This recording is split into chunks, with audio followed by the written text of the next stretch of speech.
Hi family, my name is Clem de la Creme. Thank you for being here with me right now. So we are about to do what we did last week and run through a whole week's worth of updates because I did not do the regular updates throughout the week. But you can let me know in the comments below if you like these week-long updates or if you prefer them every few days, because when they're every few days I can get a little bit more in depth and maybe explain things better. But this one you get a whole just concentration of everything that I've been up to. So Monday had the intro to Ableton class, and we're focusing on effects and doing MIDI mapping. So basically you can apply effects to the MIDI controller that you're using, and you can manipulate it using the MIDI controllers. That way when you're recording you can use the knobs to adjust the settings, whatever effects you have set on the different parameters on the MIDI map.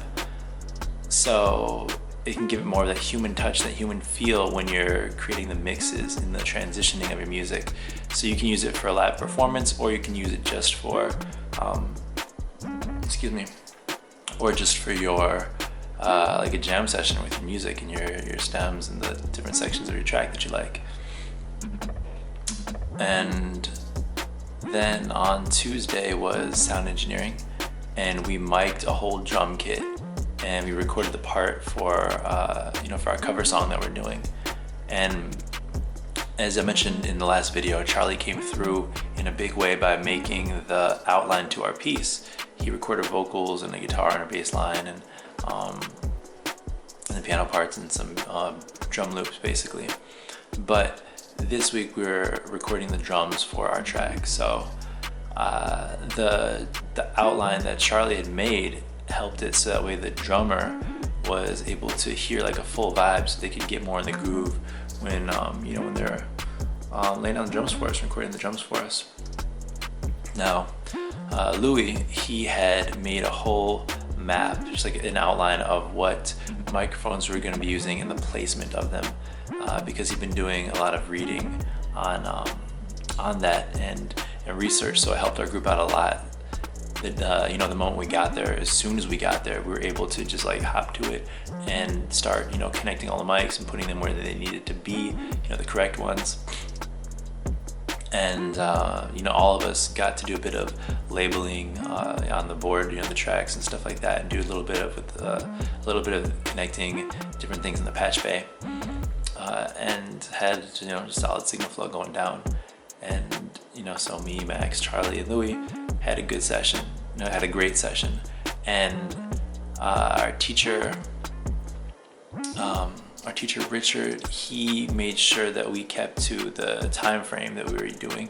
So anytime we like slipped up a little bit or got a little bit sent in the wrong direction, he would step in and make sure that we were doing everything correctly. So and shout out to everybody, Paul the drummer, and everybody is part of the whole session.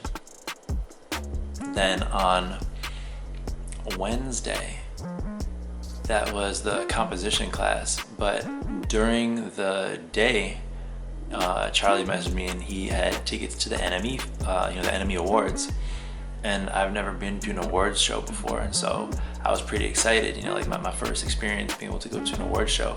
But I also was just not sure of what I was supposed to be wearing, and what's the event like? Can I fanboy out and like if there's somebody I like, can I be like, oh my god, I love your work, and like try to ask for a photo or something like that, or do I gotta be like more low key and just pretend that like I don't know them, or that whatever. And Jody Rich messaged. I was talking to Jody Rich, and he was like, man, if there's an artist that you love and respect on, you can say that, but don't be asking tons of questions and don't get all up in their face and stuff. So that was like what I went in there thinking. And then Nick let me borrow a pair of shoes and a jacket, so I didn't have to wear my camo jacket that I wear for everything, my same Converse that I wear everywhere. But I got there, and Charlie told me, he's like, yeah, it's casual, don't worry about it, you can wear whatever you want. And legit, it felt like I was going to a concert, so I could have worn pretty much anything. But we get there just in time. We get to take pictures with one of the awards in front of like the NME backdrop and whatnot, and we get a spot up in the balcony. And it was a cool night, but like I said, I felt like I was at a concert. So I'm just there, people are going and buying drinks and stuff like that, and getting excited about the live performances. But they open with a live performance from Slow Tie and Muramasa, which was really cool because I love Muramasa. And not gonna lie, I had no idea who Slow Tie was prior to this award show. And it was cool. It was like a good performance, like a nice, like solid rock performance. And then they started giving out awards, and I got to see The Cure up there, which is cool because I used to dress up as Robert Smith for 80s parties. I'd have my hair all out and like my eyes aligned, but like they're there. I think they got an award for the best live performance or live performers for the year. So that's cool. Like years, decades later, they're still touring, doing their things, and going to many different countries and stuff. And one moment that was really moving for me was to see Courtney Love up there and getting an award for like icon, like it was like icon of the year, but she was also celebrating a year and a half clean, which that means something to me, and I was really proud and moved when she saw it. Like, she didn't really seem excited about winning the NME award, but she seemed more just amazed that she was clean for 18 months. And I was also looking forward to seeing FKA Twigs, because she's a performing artist, and she was doing some cool dancing and stuff like that, and her voice was beautiful, and it was like a lot of rock performers and like a lot of live stuff, and she just brought the tone just down, calm. But it was difficult because everybody in the audience, a lot of people were talking to each other, not paying attention to the to her and the performance as I would have liked. I would have preferred a silent room. And when you watch it, the replay online, you can't feel how loud the audience was, thank God. But she did a great job, and the audience didn't change her performance at all. But I was excited to see her and try her, because she's also into Shibari, like myself, and she put out a video, a Shibari video in one of her music videos. And for those of you who don't know, I've got one coming out. The behind the scenes video is about to come out. The actual video's already been shot, it just has not been edited yet. I've been doing a bit on my own, but I'm debating on sending it out. And anyways, that doesn't matter. And then during the workshop also, Slow Tie won Hero of the Year, and when he was getting Hero of the Year, he ended up getting heckled by the fans saying that he was misogynist and that he shouldn't have the award, and he was a little bit drunk, I think, and he threw the microphone into the audience, and they threw it back, and then he got pissed and tossed a champagne glass and jumped into the crowd and was trying to fight the people, and so they had to haul him away.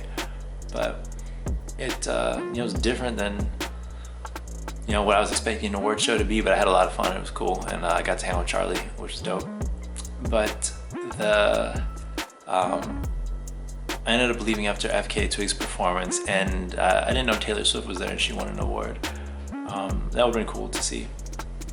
But anyways, it was a good night. And then Thursday, DJing, was it Wednesday? No, Thursday I had my DJ class, and I got to work on more vinyl as I've been doing, but we were also doing beat matching as a class. So our teacher, he put on some music and he'd say, all right, I want you to try to match this beat and tell me what's the correct BPM. And so we all had our own stations, and we're listening to the music, and it was fun because I was speeding up hip hop tracks. Things are 90 BPM up to 120, so they kind of had chipmunk voices and stuff in my headphones.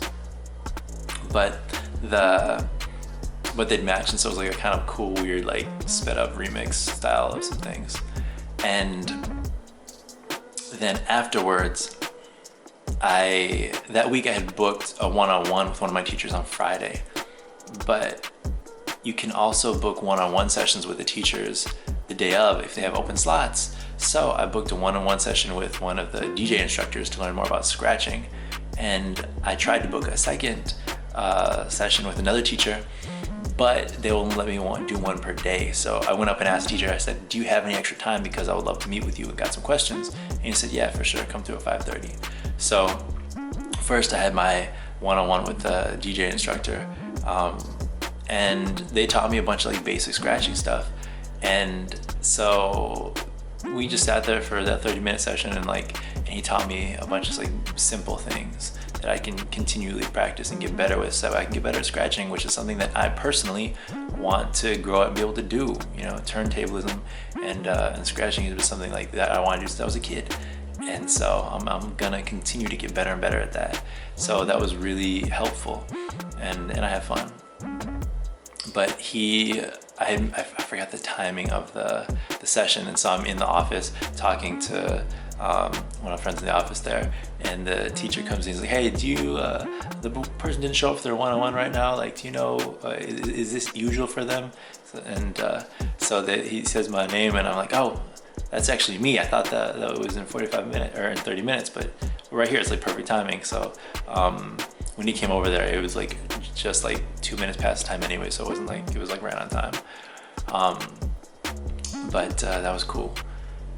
And then the meeting I had with the teacher later, I've got several projects about to come out, and I wanted to know basically what's the situation with copyright and using samples and stuff. And they pretty much said, like, well, me as a professional musician and someone in the industry, I would say you should get your samples cleared, and you shouldn't just try to put them out without getting them cleared. As well as me as a teacher, what I would say, I would get them cleared. And so basically what I took was, if you want to be professional, you have to act professional and do things professionally. You try and go around the about ways and do other stuff, like you can do things and get stuff out there, but you get taken as seriously as you take yourself. And so one example that he used, which many of you probably already know about, is De La Soul. And their album that was their big, one that pushed them over the edge and made them a big success, like their breakout album, was 3 Feet High and Rising.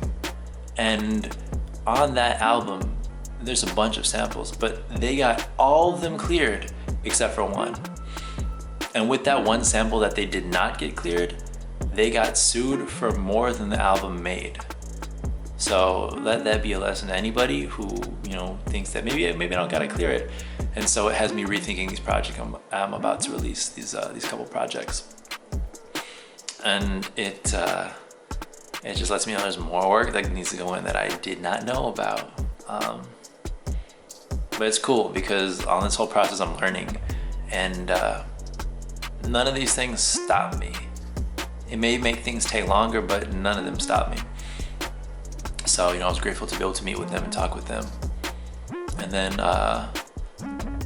my phone, man, I haven't had a phone for days now. It's been in the repair shop, which has been frustrating.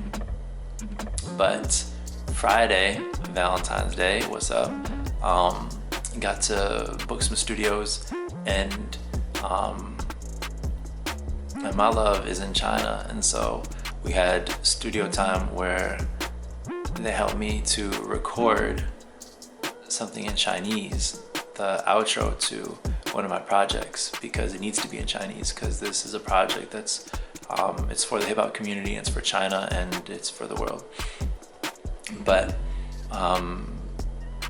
after that, I booked the DJ studio, and so I got to DJ for her while she was dancing.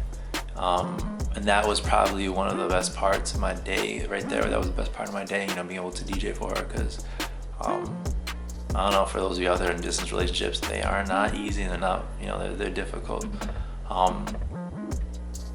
But haven't been able to DJ for her since I left China. That was freaking September. a while back. But yes, that was cool. And then that essentially was my week with the music, with the music school, all the little ins and outs, and having some good time with some friends, and studying and learning. But I hope y'all appreciated this update. Like I said, let me know in the comments if you like these week-long updates, or if you prefer, just the shorter ones that are like not daily, but closer to daily than this once a week. Anyways, I love you. I look forward to seeing you next time. My name is Clem de la Creme. I'm a healer. I'm a lover. I'm here to help inspire people to feel and share love. Don't forget that. Yeah, that's it. Peace.